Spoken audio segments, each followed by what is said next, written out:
ओम शांति। आज है रात्रि क्लास 2 दिसंबर 1967 का।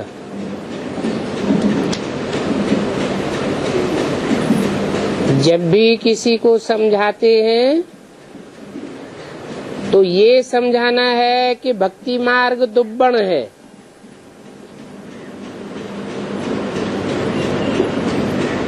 दुब्बण अर्थात दलदल।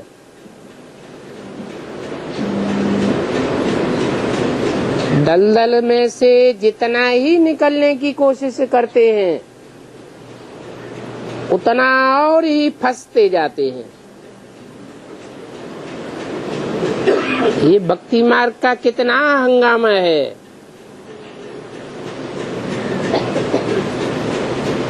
ज्ञान में तो चुप रहना है,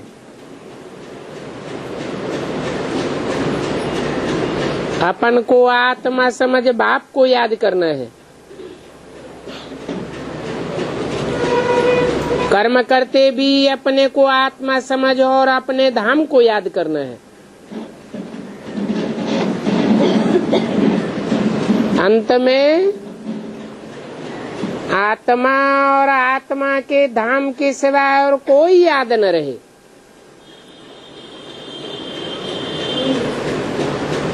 इन बातों को समझाने वाले बड़े अच्छे चाहिए।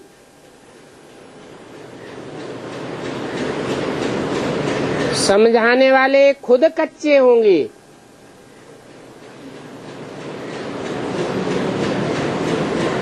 तो वो भी प्रजा बनेंगे।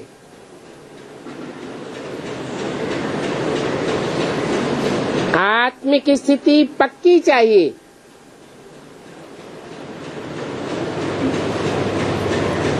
बिल्कुल देह और देह के संबंधों से नष्ट मोह।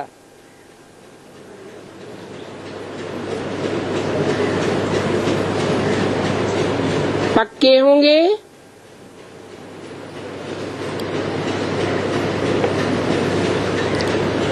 तो दूसरों को समझा सकेंगे।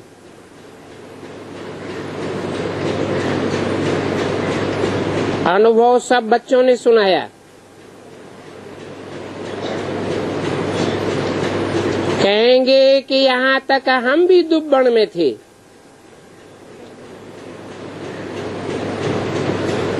बाकी चोटी जाकर बची। अभी तुमको तो ब्राह्मण बन सबको दुब्बण से निकालना है।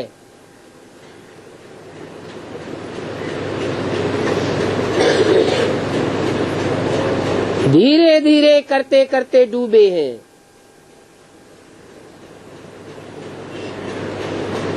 और निकालना तो झट हो जाता है।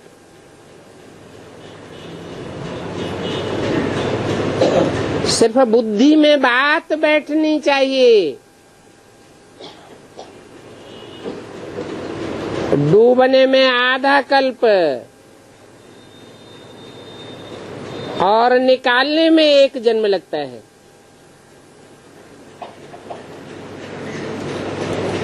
बच्चे समझते हैं कितना सहज निकलना होता है,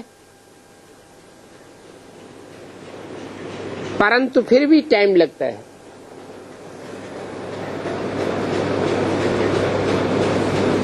इतना लंबा टाइम क्यों लग जाता है?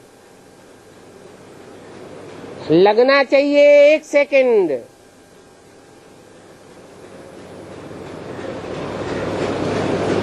परंतु 1 जन्म लग जाता है। कोई कोई के संगम में 2-3 जन्म भी होते हैं।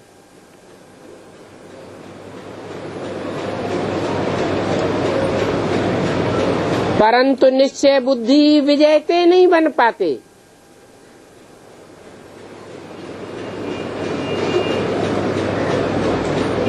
ब्रह्मा के लिए गाया हुआ है, राजा जनक के लिए गाया हुआ है। 1 सेकंड में जीवन मुक्ति। समर्थी की बात है ना।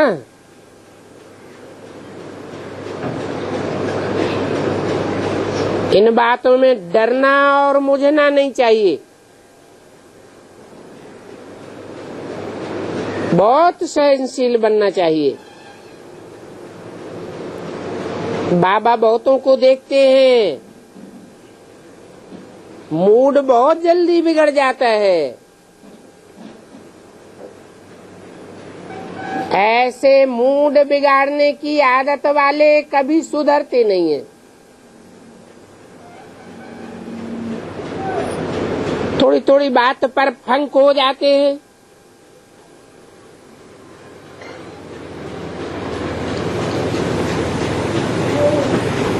फिर तो सुधरना भी मुश्किल हो जाता है।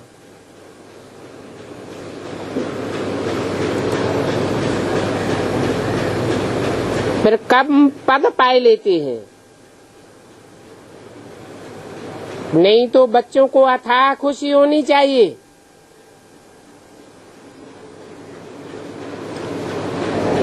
घड़ी घड़ी मूड ऑफ नहीं होना चाहिए। समझते तो हैं कि बाप के बने हैं,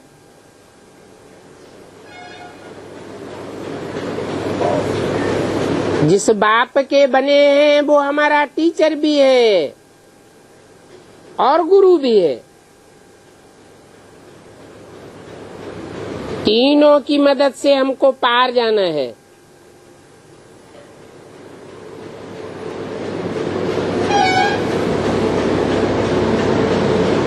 और तीनों की शक्ति एक में ही आ जाती है।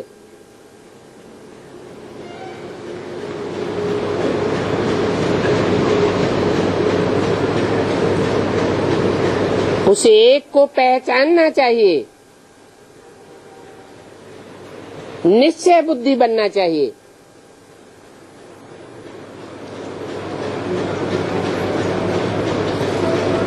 निश्चय उखड़ने और निश्चय बैठने का ही रोला है।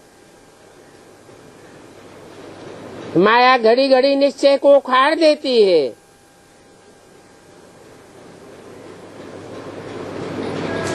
तुम जानते हो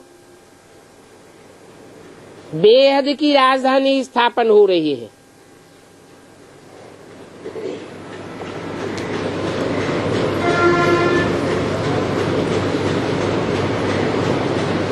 बेहद की राजधानी किसे कहा जाता है? दुनिया की हिस्ट्री में जितने भी राजाएं और राजधानियां स्थापन हुई है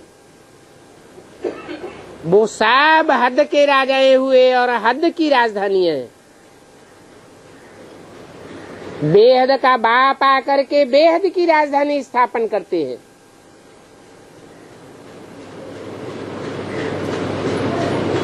उस बेहद की राजधानी में नंबरवार पद हैं।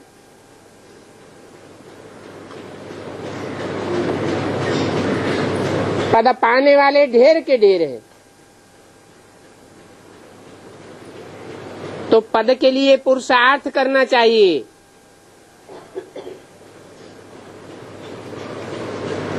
यहां से ट्रांसफर होते हैं।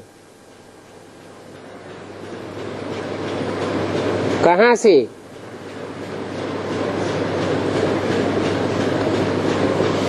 बेसिक नॉलेज से ट्रांसफर होते हैं। एडवांस पढ़ाई में जाते हैं, फिर वहां से भी ट्रांसफर होते हैं। ये ट्रांसफर होने की खुशी बहुत चाहिए।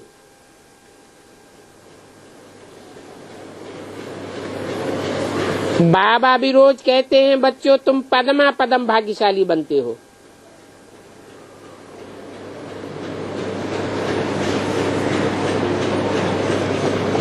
तुम्हारी कमाई बहुत ऊंची है।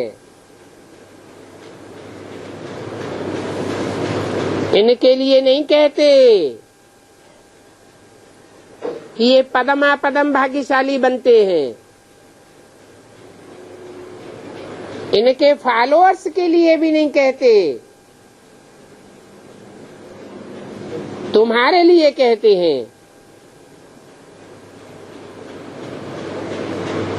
कि तुम पदमा पदम भाग्यशाली बनते हो। ऊंचते ऊंच भगवान और ऊंचते ऊंच शिव बाबा को तुमने पहचाना है। ऊंचते ऊंच सौदागर है। इसलिए प्रदर्शनी में भी पहले पहले ये बताओ कि बाबा कहते हैं मुझे याद करो। इस याद से ही तुम पवित्र वन वर्षा पाए लेंगे।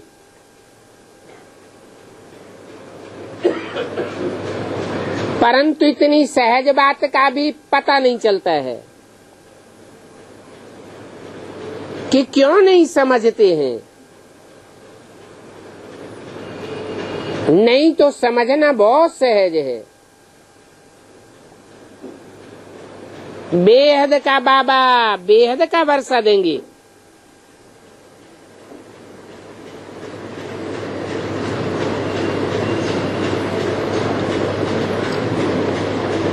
चौरासी जन्मों में हद के बाबा मिले। अभी से एक अंतिम जन्म में तुम्हें बेहद का बाबा मिला है। उनसे बेहद का वर्षा मिलता है। बेहद की राजधानी का वर्षा है और ब्रह्मांड भी बेहद का है।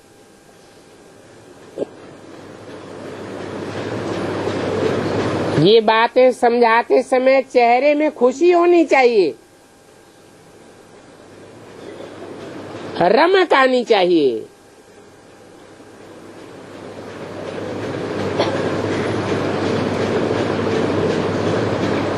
बाप जो ज्ञान सुनाते हैं,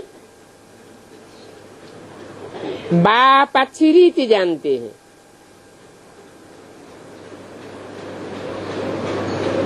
ब्राह्मण बच्चे ये भी जानते हैं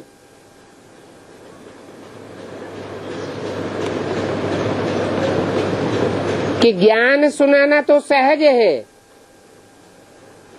ज्ञान सुनाने में बहुत तीखे होते हैं।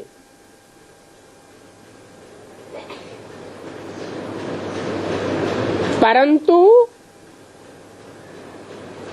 वो नशा नहीं रहता है। याद का नशा नहीं रहता। समझते हैं जो मिला सो अच्छा। बाप तो कहते हैं ये तो कल्प कल्प की बाजी है। थोड़े में खुश नहीं हो जाना चाहिए। अच्छा प्रजापद मिला तो सही,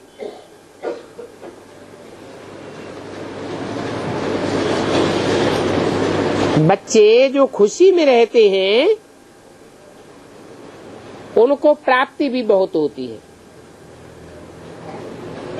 खुशी संगम युग का खजाना है।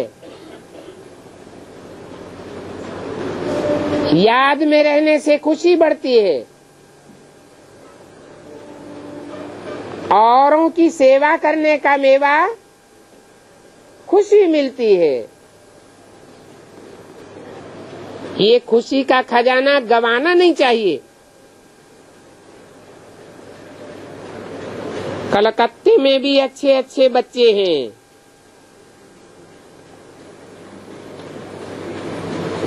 अच्छे ही मददगार बनते हैं। बच्चे उल्लास में रहते हैं तो अपन को मददगार समझते हैं। मददगार बच्चे जाने कि हम क्या करते हैं।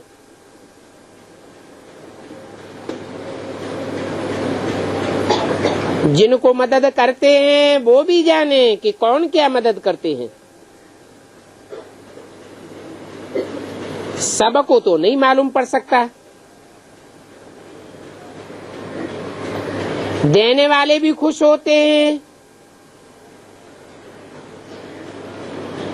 कि हम बाबा को देते नहीं हैं परंतु हम लेते हैं।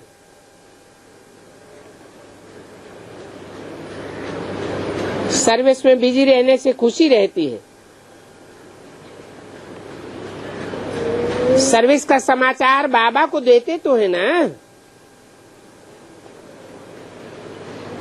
जहाँ कम सर्विस इतना लाभ नहीं निकलता है तो समझाया जाता है कि ऐसे ऐसे करो। ये कोई छोटी दुकान नहीं है।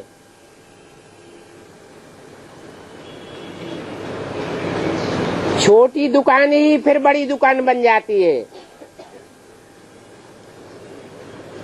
सेल्समैन का समाचार जाता है कौन अच्छी बिक्री करते हैं।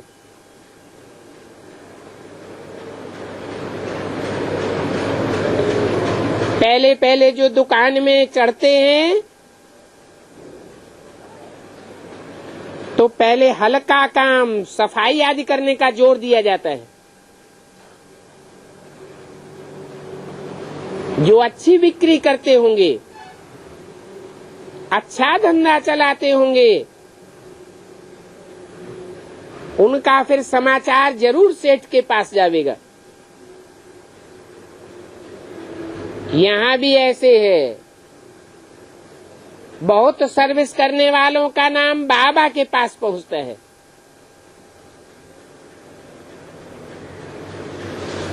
ये तो रूहानी मिलिट्री है। आज स्टूडेंट हैं, फिर मेजर, लेफ्टिनेंट आदि भी बनते हैं।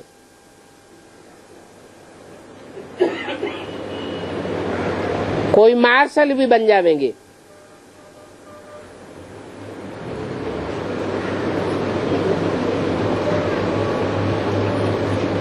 कोई समान पद वाले भागीदार भी बन जाएंगे। सेठ बनेंगे ना। ये अविनाशी ज्ञान रत्नों का व्यापार है।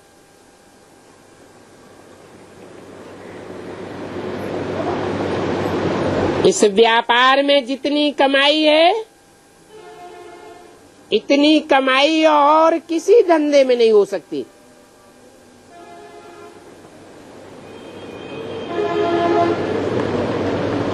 वो कमाई एक जन्म के लिए होती है।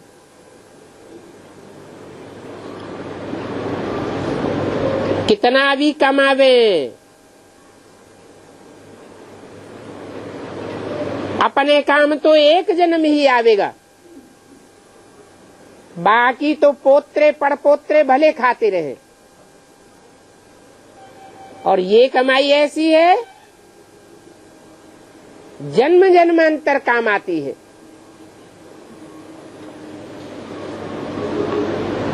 इक्कीस जन्म की तो गारंटी है। और 21 जन्म के आधार पर जो पुरुषार्थ करने की प्रैक्टिस पड़ती है वो 63 जन्म भी काम आती है। जो यहाँ तीखे पुरुषार्थी बनेंगे वो 63 जन्म भी तीखा पुरुषार्थ करते रहेंगे।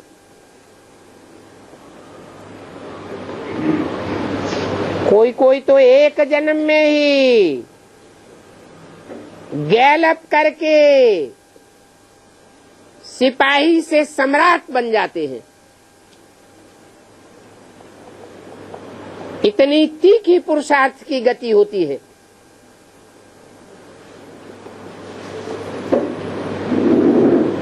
तो बाप समझाते हैं इस पढ़ाई में बहुत गैलअप कर सकते हैं। बड़ी भारी कमाई है। तुम जानते हो जो अच्छी सर्विस करते हैं उनकी कमाई भी वैसे अच्छी होती है। सर्विस करने वाले को बाप बहुत प्यार करते हैं। सबसे बच्चों को ही बाप याद करेंगे। जो कुछ भी नहीं करते हैं उनका तो नाम भी दिल पर नहीं रहता।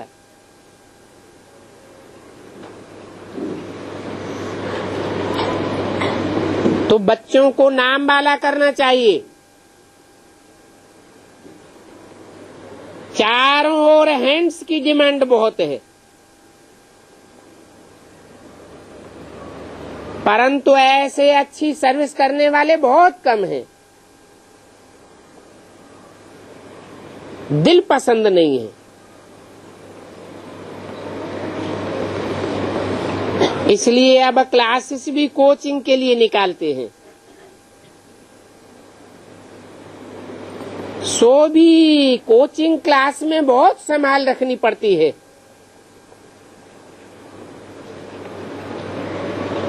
आज की दुनिया में गुंडेबाजी कितनी है। यहाँ भी ब्रह्मा कुमारियों के पीछे कीचक लग जाते हैं। अच्छे अच्छे बच्चों की बहुत संभाल चाहिए।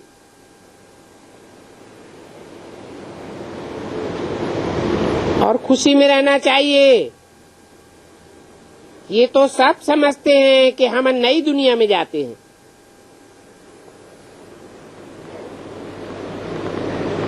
दुनिया बदलती है तो बच्चों को मालूम पड़ता है कि हमारी दुनिया बदल रही है।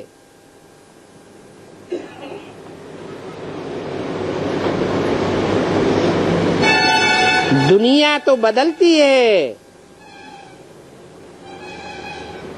परंतु ये भी सोचना चाहिए कि हम उस दुनिया में क्या पद पावेंगे।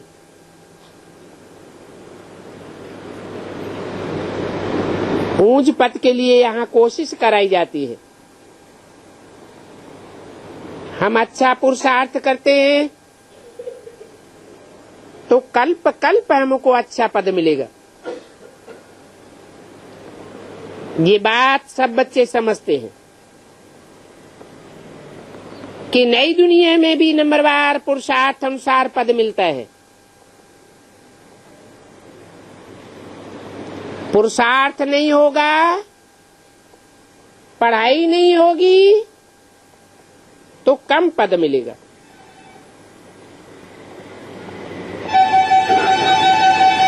समझ में तो आता है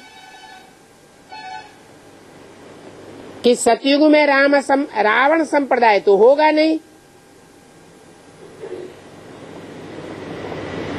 ये तो कलयुग की दुनिया में रावण संप्रदाय है। तो एग्जाम में भी कहीं कहीं ऐसा होता है कि नकल करने वाले आगे बढ़ जाते हैं, रिश्वत देने वाले आगे बढ़ जाते हैं।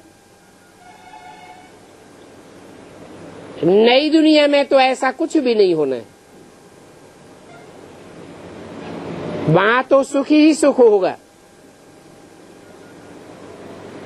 प्रजा भी सुखी होगी, राजाएं भी सुखी होंगे, राज परिवार भी सुखी होगा। सिर्फ पद में अंतर पड़ जाता है। नंबरवार मर्तबे की फीलिंग तो यहाँ ही हो जाती है।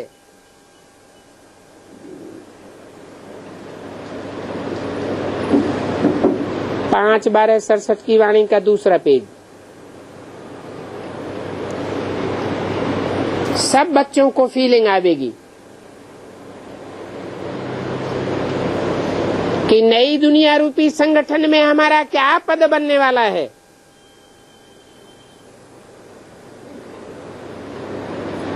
पद वगैरह कोई राजधानी नहीं चलती है।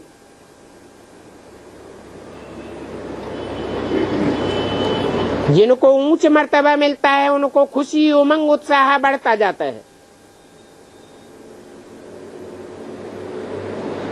उनकी आमदनी बहुत अच्छी होती है।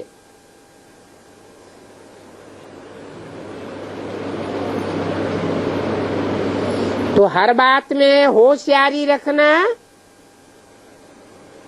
बहुत अच्छी बात है। फीलिंग तो रहती है ना।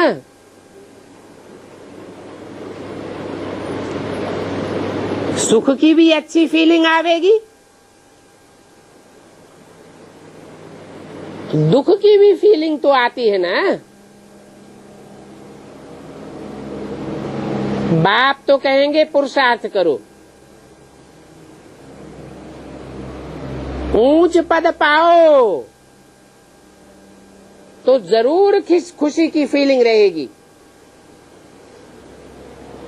यहाँ संगम युग में खुशी की फीलिंग जन्म जन्मांतर की प्राप्ति कराती है। बाकी ये ड्रामा तो पहले से ही बना हुआ है। इसके लिए कहते हैं बनी बनाई बन रही, अब कछु बननी न है। बाप कहते हैं तुमको ज्ञान का तीसरा नेत्र दिया है याद करने के लिए। अपनी जांच करो, घड़ी घड़ी जांच करते रहो कि हमारा बुद्धियोग बाप के साथ है, बुद्धियोग बाप के साथ कितना रहता है, और देह के संबंधियों और देह के पदार्थों के साथ बुद्धियोग कितना रहता है। बाप का नाम, बाप का रूप, देश काल, ये सभी समझाया तो है ना।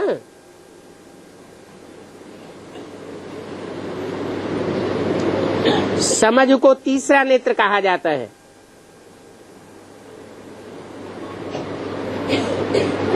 यहाँ तुम जैसे देखते नहीं हो,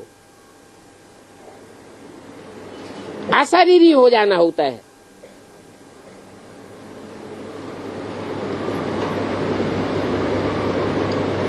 बल बाबा की तरफ देखते हो,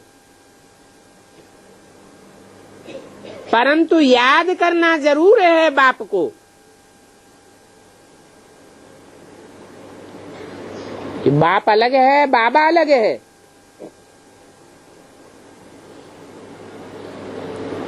यह बेसिक नॉलेज की बात है।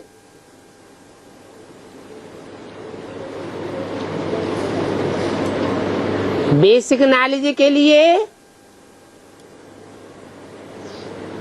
बूढ़े को बाबा कहा गया है।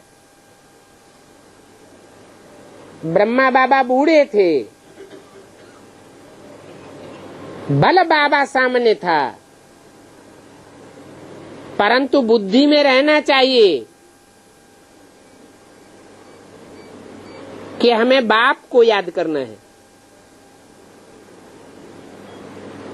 बाप भी तुम बच्चों को देखते हैं,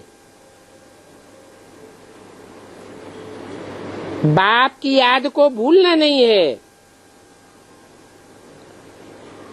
और बाप ऊंच पद पाने के लिए समझाते हैं। ऐसे न हो कि बुद्धि बैठे बैठे कहीं और चली जाए।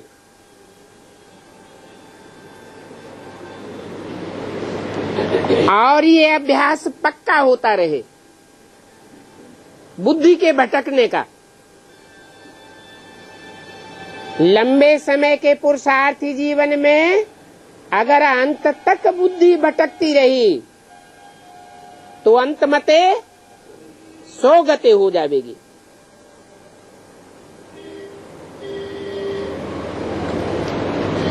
इसके लिए अपन को पक्का पक्का आत्मा समझो। अमृत वेले पक्का फाउंडेशन डालना चाहिए। उस डायरेक्शन पर कम चलते हैं।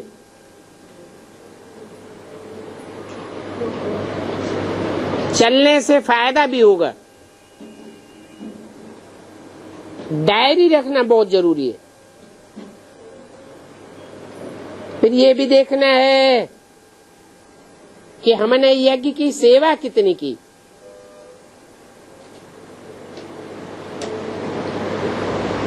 हिसाब निकालेंगे तो आप ही लज्जा आवेगी कि हमने तो 2 घंटा भी सर्विस नहीं की।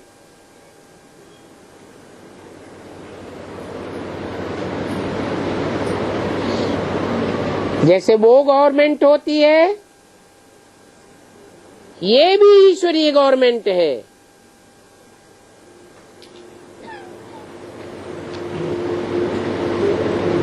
उस गवर्नमेंट की कोई 8 घंटा सर्विस करते हैं।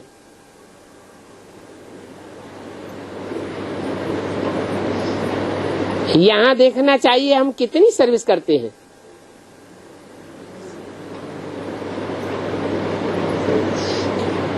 पोता में लिखते रहेंगे तो बुद्धि में आवेगा।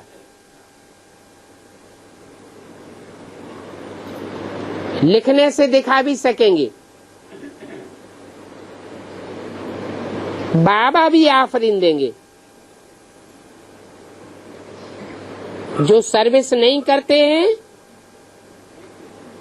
तो मुफ्त में अपने ऊपर कर्जा चढ़ाते रहते हैं।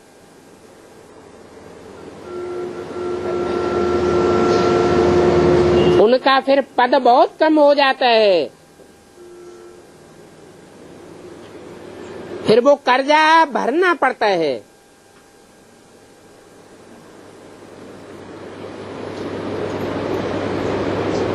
जन्म जन्मांतर कर्जा भरते रहेंगे।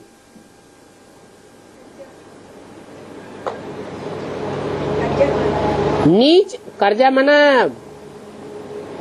लोन लिया जाता है ना, तो लोन देना पड़ता है।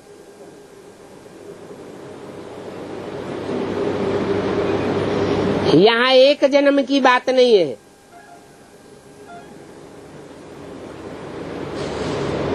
जो लोन लेते हैं उसके ऊपर ब्याज के ऊपर ब्याज, ब्याज के ऊपर ब्याज भी चढ़ता जाता है।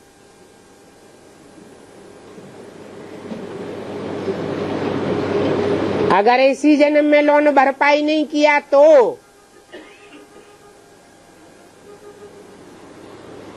ऐसे कर्जा चढ़ाने वालों का पद बहुत नीचा हो जाता है।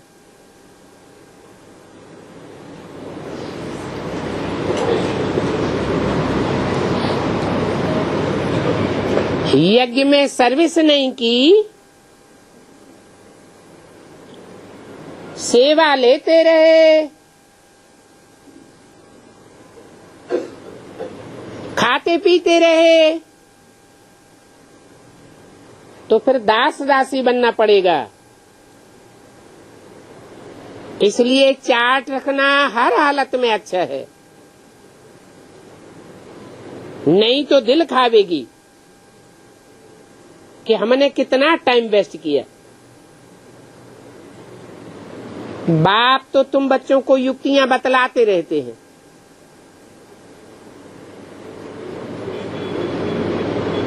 अभी टाइम वेस्ट नहीं करना चाहिए। बाप को बच्चों के लिए रात दिन ख्यालात चलता रहता है।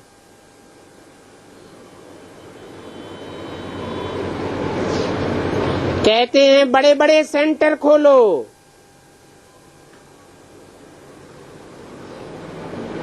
छोटे छोटे नहीं।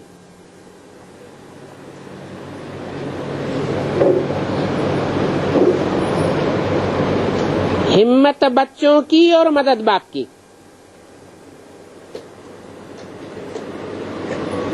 इस यज्ञ का नाम ही है राजस्वमेघ।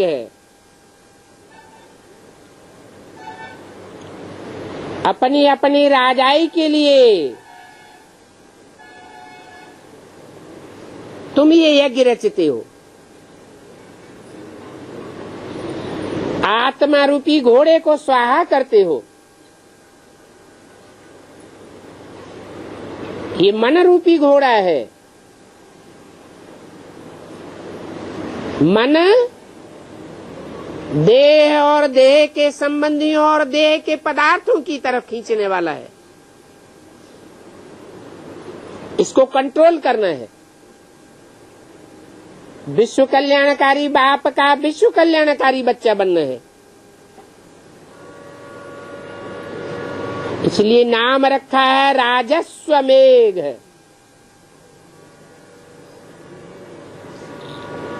मेध माना स्वाहा करना। इस मन को स्वाहा करना है। मन को अमन बनाना है, तब अमन चैन की दुनिया में उच्च पद पावेंगे। सर्विस का शौक तो सबको होना चाहिए। जो बहुत सर्विस करेंगे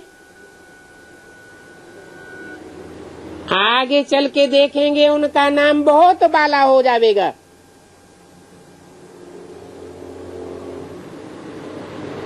बाप समझाते हैं कि तुम स्टूडेंट तो हो ही, रजिस्टर रखने से तुमको मालूम पड़ जाएगा कि हम कितना टाइम वेस्ट करते हैं। डायरी में नोट करने से बहुत पता पड़ेगा। अपनी उन्नति करनी चाहिए, तुम्हारी डायरी ही शो करेगी, क्योंकि ये तो यज्ञ है ना। बहुत बच्चे हैं जो पूरा समझते नहीं हैं।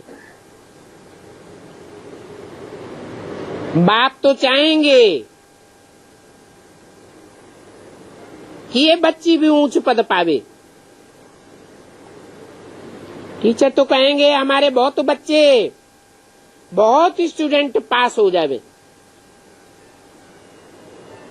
ये तो ड्रामा में पहले से ही नूद है।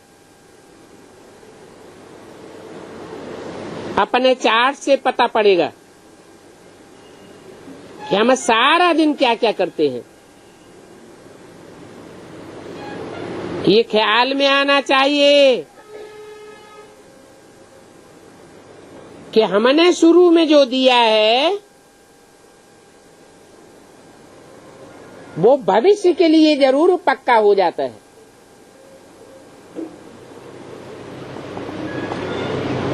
जैसे खेती करते हैं, मौसम के आदि में ही जो बीज बोया जाता है वो बहुत फल देता है।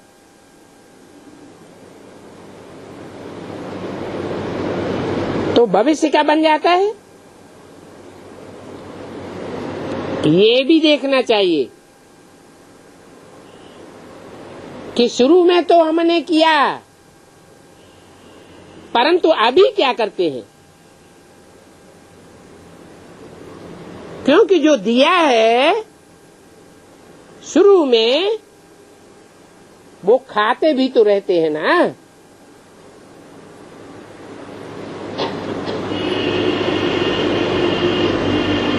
फिर खाते खाते वो सब खत्म हो जाएगा। हर बात का हिसाब भी है। ऐसे ना समझे कि बाबा ने हमको ये बात बताई नहीं। इसलिए बच्चों को बाटे घाटे का हिसाब रखना बहुत जरूरी है, जांच करनी है।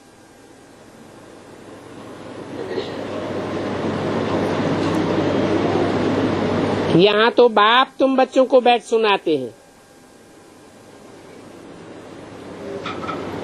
पहले पहले तो नजदीक में ये सुनते हैं,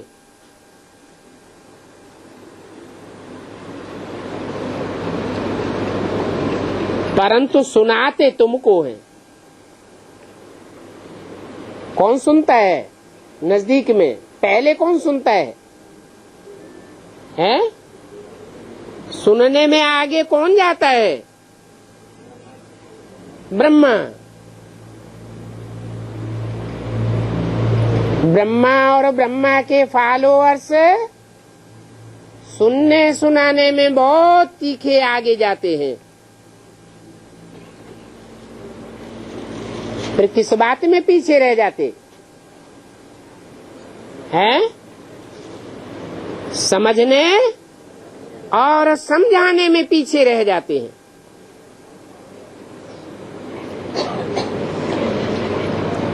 बाप तुमको सुनाते हैं। क्यों? ब्रह्मा को और ब्रह्मा के फॉलोअर्स को नहीं सुनाते।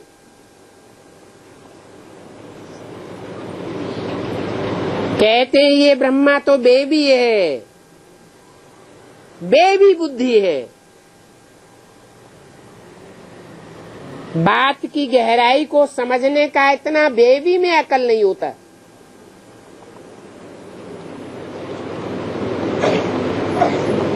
तुम बच्चे बुद्धिमान बाप के बुद्धिमान बच्चे हो।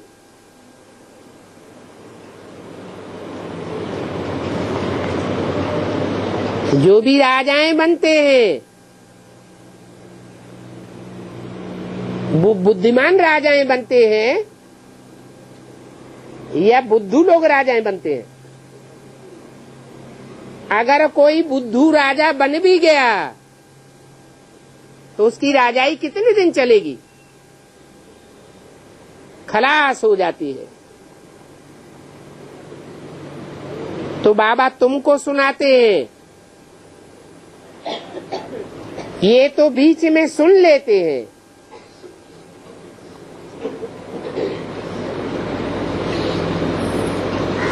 ये सिर्फ सुनते हैं।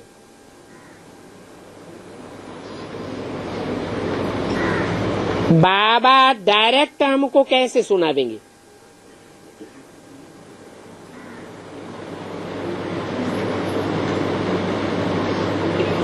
तुमको सुनावेंगे तो हम भी सुनेंगे। ये किसने बोला?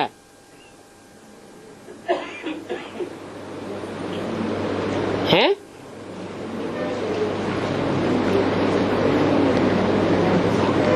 बाबा डायरेक्ट हमको कैसे सुनावेंगे? प्रश्न किया। तुमको सुनावेंगे तो हम भी सुनेंगे। भविष्य की बात बताई या जिस समय मुरली चल रही थी उस समय की बात सुनाई है? भविष्य के लिए इशारा दिया। हम अकेले को कैसे सुनावेंगे?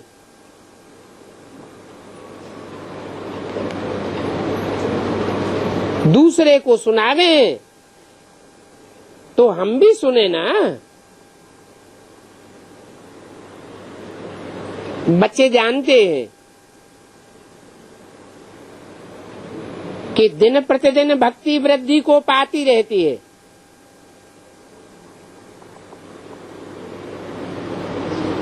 बाप ज्ञान का सागर आया हुआ है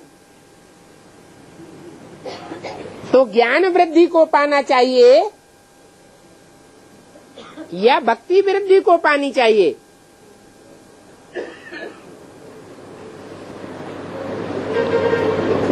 भक्ति वृद्धि को इसलिए पाती है कि जब बाप आते हैं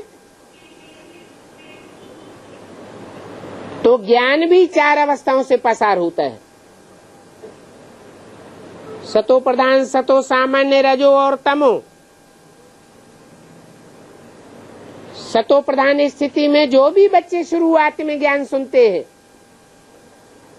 बहुत उमंग उत्साह रहता है, क्योंकि बाप छोटे बच्चों को उंगली पकड़ करके चलाते हैं, इसलिए सात्विक स्टेज रहती है।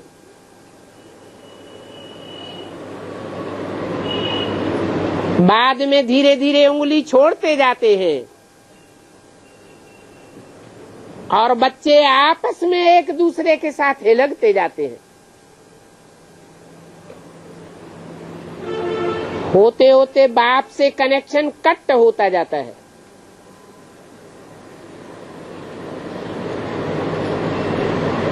तो घाटा पड़ जाता है। सतो प्रधान से सतो रजो तमो में गिरते जाते हैं।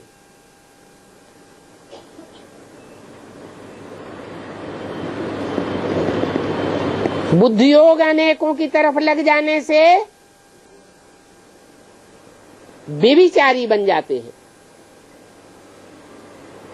यहाँ संगम युग में होती है याद, और भक्ति मार्ग में याद नहीं करते हैं। क्या करते हैं? भक्ति करते हैं।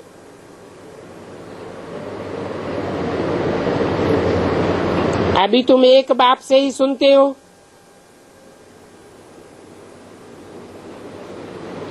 ये है व्यभिचारी याद।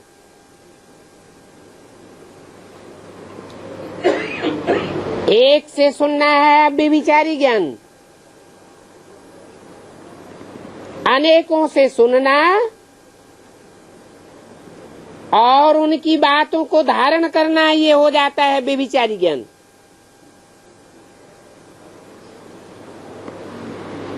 बाप तो आत्माओं को समझाते हैं,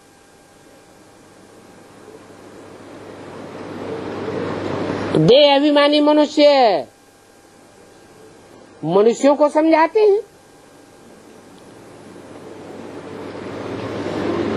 तुम्हारी आत्मा आर्गन्स द्वारा सुनती है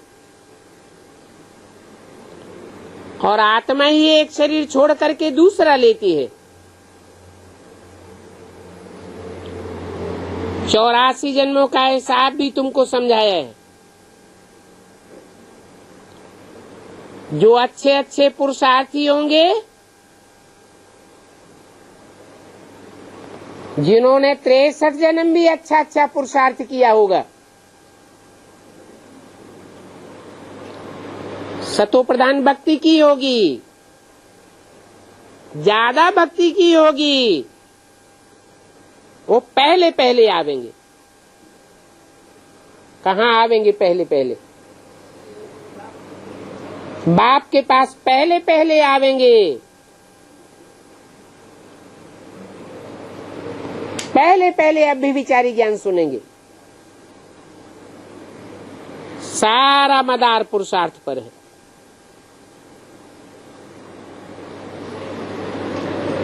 अच्छे अच्छे पुरुषार्थी पुरुषार्थ करके अच्छे जादूगर बनेंगे। नर से नारायण और नारी से लक्ष्मी। जानते तो हो कि वर्षा तो लौकिक बाप से भी मिलता है और पारलौकिक बाप से भी वर्षा मिलता है। अलौकिक बाप से वर्षा नहीं मिलता।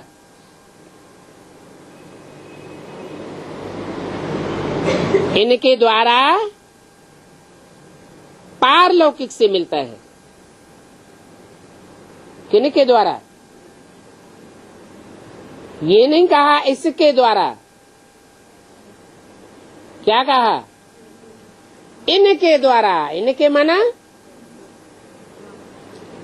राम और कृष्ण दोनों ही आत्माएं एक ही शरीर में प्रवेश करके जब पार्ट बजाती है तो उनके लिए बोला है, इनके द्वारा पारलौकिक से वर्षा मिलता है।